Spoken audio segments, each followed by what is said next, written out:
In the quiet suburban town of Millbrook, where life seemed to flow as peacefully as the water in the community pool, darkness lurked beneath the surface.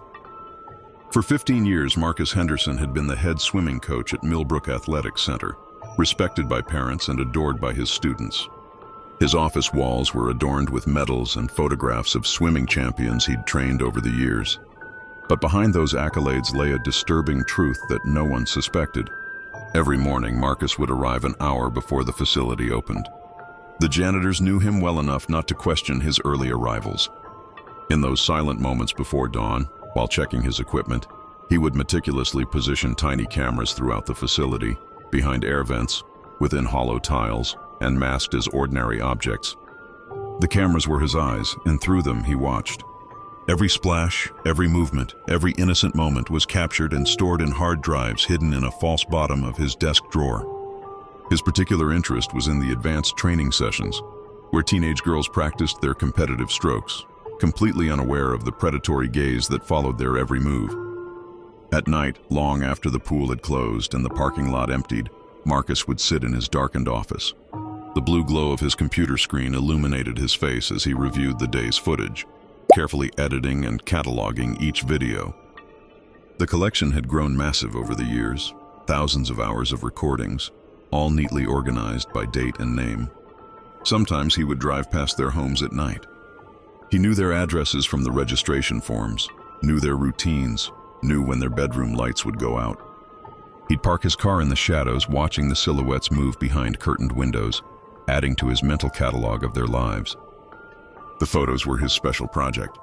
Using high-end camera equipment with powerful zoom lenses, he captured moments that seemed innocent to any casual observer. Girls arriving for practice, leaving after sessions, or during competitions. But his angles were calculated, his timing precise. Each image joined his growing digital archive, protected by layers of encryption. Years passed, and his obsession only grew stronger.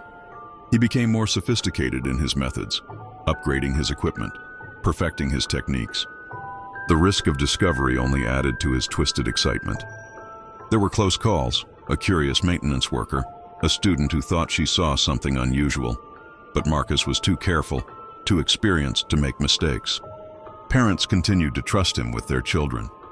His reputation in the community remained spotless. He was invited to family barbecues, graduation parties, and celebration dinners. All the while, his secret life thrived in the shadows, feeding on the trust he'd cultivated so carefully. Some nights, when the weight of his secret became almost too heavy to bear, he would consider stopping. But the compulsion was too strong, the thrill too addictive. He had created his own private world, a digital shrine to his obsession, and he was its sole curator. As the years went by, technology advanced, security systems became more sophisticated, but Marcus stayed ahead of the curve. He adapted, evolved, and remained undetected. Some of his early subjects had grown up, moved away, had families of their own, while new ones took their place, feeding the endless cycle. The most chilling aspect wasn't the acts themselves, but the perfect normality he maintained. He was the friendly coach who remembered birthdays, celebrated victories, and consoled defeats. He was the trusted mentor who wrote college recommendations and attended graduation ceremonies. His darkness remained perfectly concealed behind a mask of respectability. And so Marcus Henderson continued his secret watch, his private collection growing day by day. In the end, there was no dramatic revelation, no justice served, no closure for the unknowing victims. He simply continued year after year, hiding in plain sight, a shadow in the chlorinated air of the pool, a whisper in the locker rooms, a secret that would never come to light. Some monsters, it seems, never face their reckoning. They live among us, wear familiar faces, and carry their darkness to the grave. In Millbrook, the swimming coach still arrives early each morning, setting up his equipment, preparing for another day of practice, another day of watching, another day of feeding his obsession. And no one suspects a thing.